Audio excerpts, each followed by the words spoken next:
Contacts मेरे थे, तो एक हॉलीवुड का प्रोजेक्ट था, एक वेब सीरीज़ थी सूटेबल बॉय, मीरा नायर उसको डायरेक्ट कर रही थी। तो मुझे उसमें चांस मिला काम करने का, तो वहाँ से भी काफ़ी कॉन्टैक्ट हुए। अभी वो वेब सीरीज़ रिलीज़ हो चुकी है लंदन में, और अभी कुछ महीने वेब सीरीज़ के बाद फिर मैंने 2 एल्बम करे हैं। एक का नाम है वादे बाय सैफ सोनकर, और एक है तू जो है। तू जो है मैं डायरेक्टर की डिमांड थी कि मैं ही लीड करूं उसमें। तो जो उनकी स्क्रिप्ट थी, स्टोरी थी, उसके हिसाब से उनको एक लड़का चाहिए था जो थोड़ा भोला भाला हो, सीधा हो। और क्योंकि मैं उनको ये फील हुआ कि मैं रियल लाइफ में ही ऐसा हूँ कि मैं ज़्यादा बोलता नहीं हूँ, और सिर्फ काम से काम रखता हूँ, सीधा हूँ, और मोहब्बत का एक्सपीरियंस तो है ही मुझे। तो इसलिए उन्होंने मुझे कास्ट कर लिया उसमें। तो ये अभी एक तरीके से एक बिगिनिंग है। अच्छा काम, बस ये है टचवुड की अच्छा काम करने को मिला कि पहला प्रोजेक्ट मैंने वेब सीरीज़ का जो किया, तो उसमें मुझे हॉलीवुड का प्रोजेक्ट मिला, बाहर का मिला, और काफ़ी अच्छा उसमें मुझे रिस्पेक्ट मिली, नाम फेम मिला। और जो भी मैंने एल्बम्स करे हैं उसमें भी जो प्रोड्यूसर डायरेक्टर हैं उन्होंने काफ़ी अच्छा काम किया, और उस प्रोजेक्ट को 4 चांद लगाने में हेल्प करी मेरी।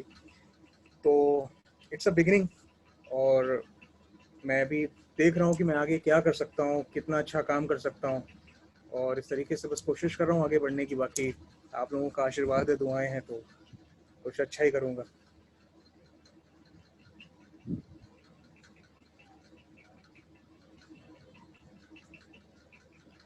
शेफ, आपका जो पहला सॉन्ग था उसके जी 2-4 लाइनें आप हम लोग को थोड़ा सुनाएं बीच में। जी, वो जो मेरा पहला गाना एल्बम मैंने अपना बनाया था, उसका नाम लौटा लौटा है। तो लाइंस हैं कुछ इस तरीके से हैं। ये मैंने 6 या 7 साल हो गए इसको लिखे हुए मुझे, और कंपोज किया था। उसकी लाइंस मैं आपको सुनाता हूँ। मेरे अश्क बह रहे हैं, मेरी सांस थम रही है, मेरी जान क्या खता है, ये सजा तू दे रही है। लौट आ तू जरा, तड़प ही तड़प मैं रहा, तू नहीं है तो समझा, तेरे बिन मैं हूँ तन्हा। ये कुछ इस तरीके से था। Very nice chef. अभी ये जो प्रोजेक्ट आपने मीरा नायर के साथ करा है, it's a Hollywood project, it's very interesting. So what basically was your part in that? What exactly you were doing in that? मेरे भाई है मैं। उसमें एक इम्पोर्टेंट डिपार्टमेंट था। उसमें सर एक इम्पोर्टेंट डिपार्टमेंट था पिक्चर व्हीकल का, क्योंकि वो पीरियड फिल्म है, पीरियड वेब सीरीज थी ये। तो तो उसमें वो 1950s का 1950 का वो दिखा रहे थे पूरा इंडिया। तो उसमें जो डिपार्टमेंट था मेरा पिक्चर व्हीकल का, उसमें मुझे सारी विंटेज कार्स उनको प्रोवाइड करानी थी और मैनेज करनी थी।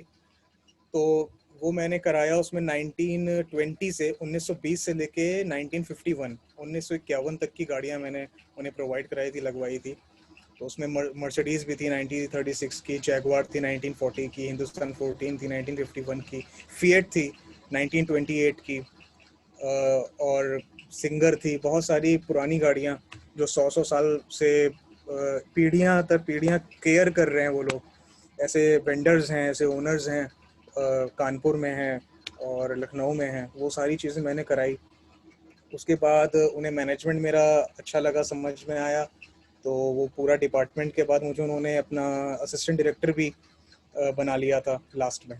तो थर्ड एडी का भी मैंने उसमें काम किया है। फिर उसके बाद उनका एक प्रॉब्लम हो गया था आर्ट डिपार्टमेंट में। आर्ट डिपार्टमेंट उनका बहुत बड़ा था, तो आर्ट डिपार्टमेंट में उनको हेल्प की ज़रूरत थी, तो उन्होंने मुझे आर्ट कोऑर्डिनेटर भी बनाया। तो मैंने जो पहला प्रोजेक्ट किया, बेसिकली होता क्या है कि एक डिपार्टमेंट में ही जो बंदा होता है वो हिल जाता है, क्योंकि बड़े बड़े प्रोजेक्ट्स में एक एक डिपार्टमेंट बहुत बड़ा होता है।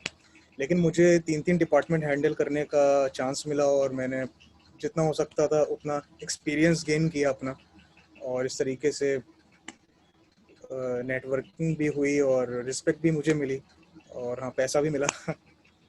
तो ये उसका था।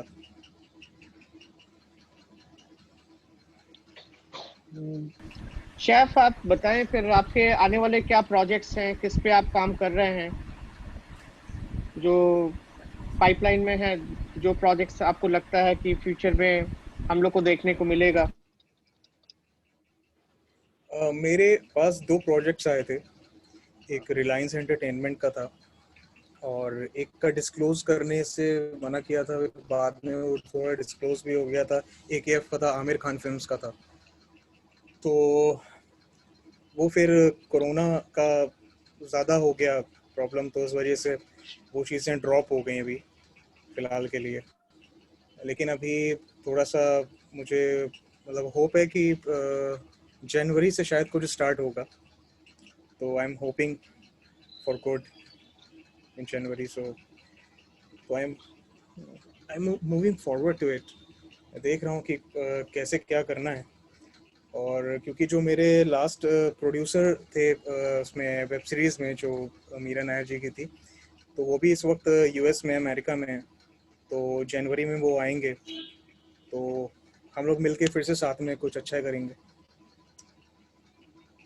We तो अभी wish तो यही you है। best of luck, Chef, for your bright future, and we thank you hope sir, that thank you. you get better projects and you make us proud. You are from Kanpur. Most sure. of the people who are listening to you are from Lucknow and Kanpur. Oh, So we are proud of you great that great. you are making people from Kanpur and Lucknow proud of us. And the thank you sir. song which you have featured, can you please tell some lines of it and then sing it for us so that we know what was that okay okay song? And before okay. that, tell the story of that song. Why, what was the theme of that song and how it was picturized? So just give some little okay input about it. Okay. Okay okay sir. तो वो जो story है वो इस तरीके से है कि एक लड़का होता है, एक आर्टिस्ट होता है, उसका कैरेक्टर है, वो एक पेंटर है। तो वो बहुत सीधा होता है, बहुत सोलफुल किस्म का होता है, और वो बस इतनी हिम्मत नहीं होती, एक सीधे साधे लड़के में इतनी हिम्मत नहीं होती कि वो किसी भी लड़की से जाके अपनी मोहब्बत का इजहार कर सके। तो वो अपने ख्वाबों में ही कुछ वो इमेजिन करता है, कुछ देखता है, किसी को अपना अपनी मोहब्बत मान लेता है, और उसको अपनी पेंटिंग में उतारता है।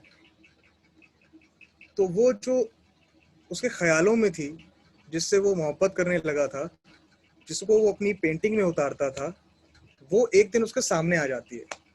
वो थोड़ा शॉक्ड हो जाता है। तो जब वो शॉक्ड हो जाता है, तो उसके सामने उसकी जो ख्वाबों की उसकी जो मलिका है, ख्वाबों की जो उसकी माशूका है, वो उसके सामने आ गई है, और वो उसको ऑफर देती है कि आप पेंटिंग बहुत अच्छी करते हैं, आप मेरी पेंटिंग प्लीज बनाइए। तो उसका तो ड्रीम कम ट्रू हो जाता है। तो वहां से उसकी लव स्टोरी शुरू होती है, और ये होते होते कि प्यार होता है, मोहब्बत होती है, मोहब्बत के भी लेवल्स होते हैं, वो सारे लेवल्स होते हैं फिर। तो जब वो बिल्कुल डूब जाता है उसकी मोहब्बत में, तो एक दिन उसे उसके साथ वो उसकी जो गर्लफ्रेंड है, या जो उसकी मोहब्बत है, जो उसका इश्क है, वो उसके साथ वो देखता है कि नहीं है। वो उसको ढूंढने के लिए निकलता है। तो वो देखता है कि उसका कुछ कपड़ा या उसका कुछ साड़ी का कुछ टुकड़ा दिख रहा है उसे, लेकिन वो नहीं दिख रही है। वो उसके पीछे उसको ढूंढने के लिए भागता है। भागते भागते सर्च करते करते जब वो कहीं पहुंचता है, तो उसकी नज़र एक रूम पे पड़ती है विंडो के थ्रू, और वहां देखता है कि उसकी वो तस्वीर एक लड़की है जिसपे माला चढ़ी है। तब उसे रियलाइज होता है कि वो मरी हुई है, शी इज ऑलरेडी डेड। तो आखिरी में उसमें फ्लैशबैक में दिखाते हैं कि वो एक लड़की होती है, उसका एक हस्बैंड होता है। जिस दिन उन लोगों की फर्स्ट नाइट होती है, जिस दिन उनकी शादी होकर के वो लोग घर आए होते हैं, तो वो जो उसका हस्बैंड होता है, वो उसका किसी और से कुछ चल रहा होता है, ऐसा उसका अफेयर चल रहा होता है, ऐसा उसकी वाइफ को लगता है। उसका फ़ोन डिटेल्स वो देखती है, वो जब बाथरूम में होता है तो उसकी फ़ोन की जो चेक कर रही होती है ऐसे ही व्हाट्सएप वगैरह, तो उसमें उसको कुछ दिख जाता है। लेकिन उसका जो हस्बैंड है वो क्लैरिफाई नहीं कर पाता उस चीज़ को कि वो सही था कि गलत था, और इस कन्फ्यूजन में उसको लगता है कि उसकी लाइफ, जो ज़िंदगी वो बर्बाद हो गई है। वो उसको रोकती है, लेकिन वो निकल जाता है, और वो इस चीज़ से कि अब मेरी लाइफ बिल्कुल बर्बाद हो गई है, कि मैं अब कहीं की नहीं रही, ये सब सोच के वो सुसाइड कर लेती है। वो चीज़ वो लड़का देख के शॉक हो जाता है।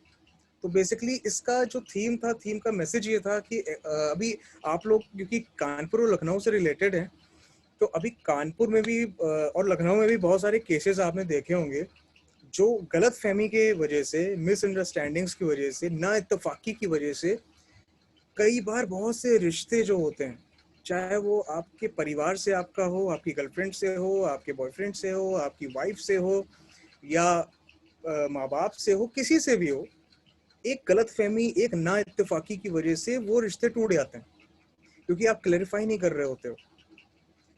तो हमने ये दिखाया कि एक गलतफहमी कि वो क्लैरिफाई नहीं हो पाया, इस वजह से लोग बड़े बड़े स्टेप उठाते हैं। अभी कानपुर में मैं नाम नहीं लेना चाहूँगा, बट मैं आप लोग को बता देता हूँ, आपको बहुत अच्छे से अंदाज़ा होगा कि एक पीसीएस अधिकारी थे, और उनकी वाइफ से उनका कुछ मिसअंडरस्टैंडिंग हुई और उन्होंने सुसाइड कर ली।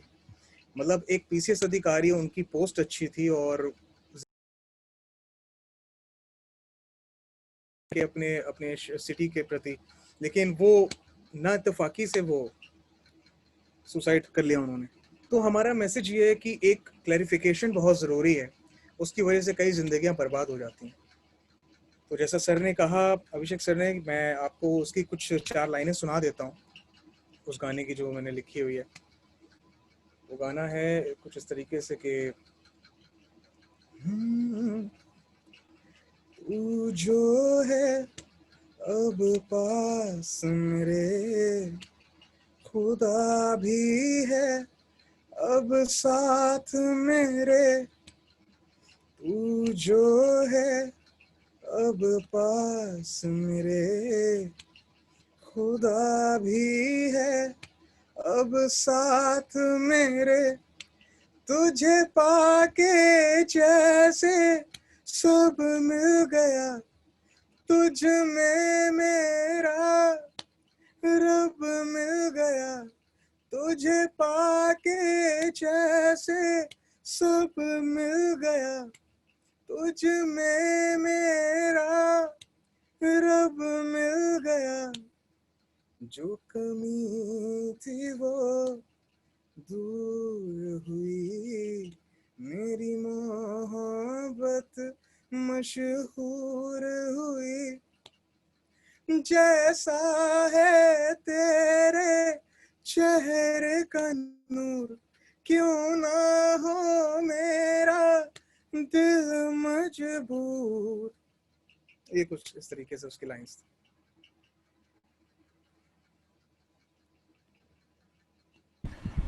Very good, chef. It's a very nice song. मैं दूसरे मेंबर से भी रिक्वेस्ट करूंगा कि आपके कुछ क्वेश्चंस हैं या कुछ डिस्कस करना चाहते हैं तो please feel free and ask chef. Absolutely. Saif sir, आप एक कंपोजर भी हैं, you write also, you write the song. So ये जो आपका जो राइटिंग है, ये बचपन से है या फिर आपने ये क्रिएट किया है या फिर सेल्फ बिल्ट है फादर मदर से जेनेटिकली? मतलब जो राइटर्स होते हैं एक्चुअली वो बहुत सोचते हैं या डीप थिंकिंग होती है, तो थोड़ा सा इसके बारे में थोड़ा सा बताएं। जी, जो राइटर्स होते हैं, आपने सही कहा, डीप थिंकर्स होते हैं, और एक और चीज़ होते हैं, वो ओवर थिंकर्स भी होते हैं। ओवर थिंक भी बहुत करते हैं वो। ये एक प्लस पॉइंट भी है, एक माइनस पॉइंट भी है उनका। तो ये आपने जैसे कहा कि फादर या मदर या किसी से, तो मुझे ये फील होता है कि एक सिंगर या एक राइटर बनता नहीं है, पैदा ही होते हैं, क्योंकि आप जो राइटिंग है, जो गाना, जो लिरिक्स है, या शायरी है, शेर है, गज़ल है, नज़्म है, कुछ भी है, वो वर्ड से उनका कोई संबंध नहीं है। वर्ड एक बहुत छोटा पार्ट है, जो अल्फाज है, जो लफ्ज़ हैं, वो एक बहुत छोटा पार्ट है। सबसे बड़ा पार्ट है आपका थॉट। और आपने अगर वो जो थॉट आया आपके दिमाग में, अगर वो आपने देखा है, कहीं एक्सपीरियंस किया है, तो वो जान डाल देता है आपकी राइटिंग में। दूसरा कि आप कुछ इनबिल्ट होता है कुछ। अब मेरी मदर तो इसमें ज़्यादा नहीं इन्वॉल्व थी, लेकिन हाँ, मेरे फादर मेरी तरीके अपने टाइम पे रोमांटिक हुआ करते थे, तो वो लिखा करते थे बहुत सारी चीज़ें, तो मुझे लगता है शायद उनसे कुछ आया है मुझे। यस। तो इस वजह से मैं कुछ लिख पाता हूँ। ओके। तो अच्छा, कभी ऐसी प्रॉब्लम होती है, ऐसी कुछ प्रॉब्लम हुई आपको कि ये सॉन्ग तो जो मैं लिख रहा हूँ या जो सोच रहा हूँ, ये तो एज इट इज़ किसी पुरानी फिल्म में, या बहुत सारे एल्बम्स होते हैं, तो कैसे आप डिफ्रेंशिएट कैसे कर, अपनी सोच को अलग कैसे कर पाते हैं? मतलब मुश्किल होती है क्या कभी? ऐसा नहीं लगता कि ये तो मैं आ चुका है, क्योंकि इतने सारे मतलब varieties of songs and lyrics and composers are there, so कैसे आप डिफरेंशिएट कैसे करते हैं? मतलब वो सोच कैसे आती है, मतलब कि मैं अलग कुछ लिख रहा हूँ और ये अलग ही जाएगा, मतलब जनता के दिमाग में ये अलग लाइन है, अलग इसका लिरिक्स होगा, ये कैसे आप लोग डेवलप करते हैं?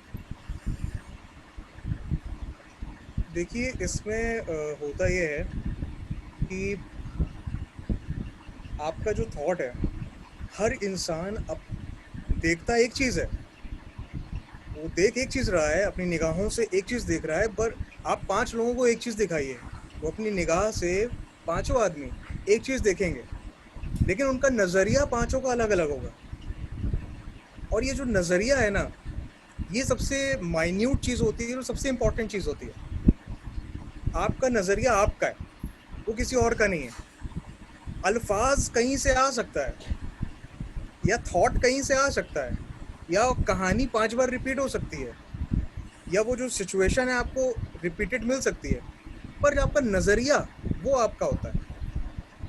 अगर आपके वोकैबुलरी जो है वो आपकी सेट है दिमाग पे कि मेरा हिंदी का, उर्दू का जो अल्फाज है, वर्ड है, वो मुझे कैसे मेंटेन करना है, तो वो आपके लिए थोड़ा ईजी हो जाता है, क्योंकि आपके पास आपका नज़रिया है। आप अलग हो।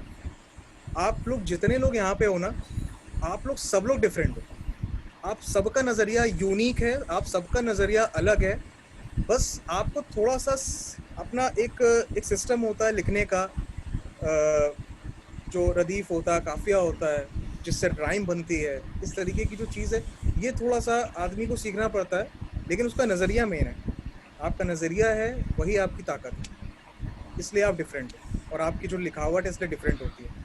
मैं उन लोगों की बात नहीं कर रहा जो लोग कहीं से राहत इंदौरी को, जावेद अख्तर को, गुलजार साहब को सुन के आते हैं और कुछ फूल के ऊपर, कुछ पेड़ के ऊपर, कुछ पत्तियों के ऊपर लिख देते हैं, या किसी भी लड़की की जुल्फ के ऊपर लिख दी, भले ही बाद में वो जुल्फ वगैरह जो है हेयर फॉल हो जाए, कुछ हो जाए, वो बेचारी हो सकता है नकली हो।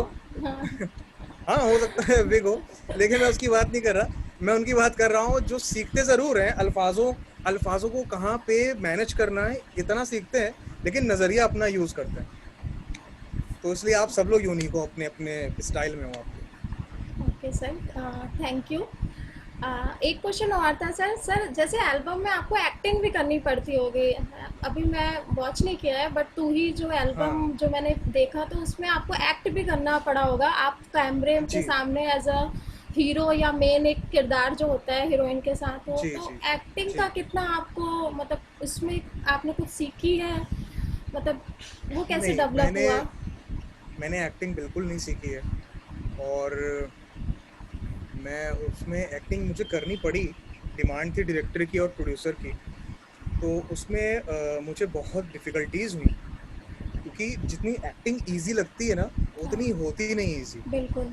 क्योंकि आप सोचते हो सामने वाले को बस एक्टिंग करके दिखाना है, लेकिन जो कैमरा, जिस कैमरे से आप शूट हो रहे होते हो ना, आपको मैं बताता हूँ क्या होता है। जैसे मेरे साथ जो हुआ, मैं अपना एक्सपीरियंस शेयर करता हूँ आप लोगों को, मतलब यस खुल सर। के बोल रहा हूँ। हम लोग सब लोग, मैं अपना एक्सपीरियंस बिल्कुल बताऊंगा आप लोगों को। मुझे लगता था मैं एक्टिंग कर रहा हूँ, मैं एक्सप्रेशंस दे रहा हूँ, लेकिन मैं अंदर से दे रहा था, चेहरे पे नहीं आ रहा था।